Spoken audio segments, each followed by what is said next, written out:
Let's bring in CNN's national security contributor, Fran Townsend, and the columnist, Mona Eltahawy. Fran, how worried should we be right now about the safety, the security of American citizens in Egypt?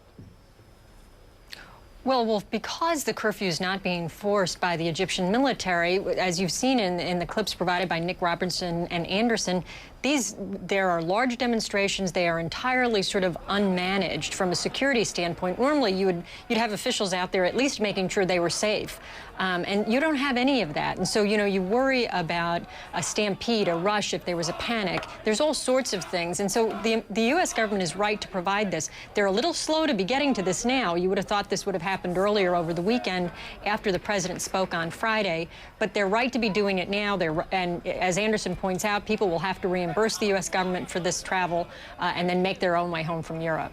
Mona, I haven't seen a whole lot of anti-American statements coming out of the protesters on the streets of Cairo or Alexandria, but there is fear that the longer this goes on, the more anti-American it could become. Is that a real fear?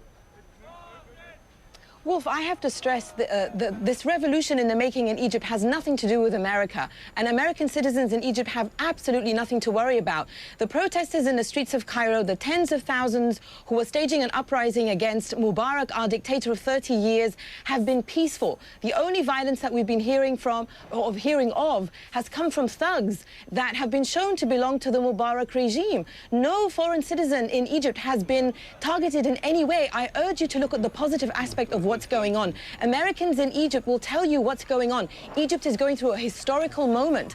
If there are no troops, if there are no police forces out there on the street, that is solely the responsibility of the Mubarak regime. If anybody is hurt, Egyptian or foreign, that is the responsibility of the Mubarak regime. This is a peaceful uprising that wants freedom and dignity for Egyptians, and it does not target any country. It wants freedom for Egypt. This is an internal Egyptian issue.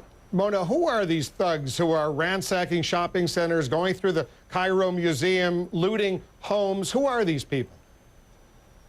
Well, I know from Egyptians that I'm in touch with in Egypt that the police force, the Mubarak's security apparatus, was completely pulled off the streets 2 days ago when Mubarak realized that the brutality of this police was not going to be enough to stem this uprising. So he pulled the police off, and we heard news reports have confirmed that jails were opened. So you have ex-cons out on the street, but you also have thugs who have been caught looting, and Egyptians who set up neighborhood watches have taken them and handed them over to the armed forces, and the armed forces have found on them identification papers connecting them to the Mubarak regime. So this is a clear attempt by the Mubarak regime, because it knows it has crumbled, to terrify Egyptians staging an uprising against him so that they feel that they need Mubarak back again. But Mubarak is finished. And so I want to stress to the American media especially, this is a positive, wonderful event in the history of my country. The peaceful uprising against Mubarak is not targeting anybody. People want freedom. They don't want to hurt anybody.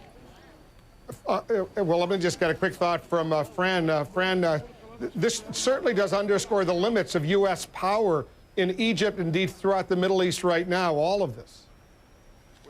That's right, Wolf. And this is, as you mentioned earlier, this is a very difficult line to walk. I think the administration absolutely wants to be on the right side of history, and privately really does support the protesters. They've not been as vocal as I think the protesters in Egypt would like them to be. We hear a lot of this phrase, managed transition, and what you hear privately, what does that mean? Well, it doesn't just mean lifting the emergency law and following through with September elections. It means Mubarak should really state clearly, not only will there be elections in September, but that he won't run, his son Gamal won't run, and that it will be free and fair elections.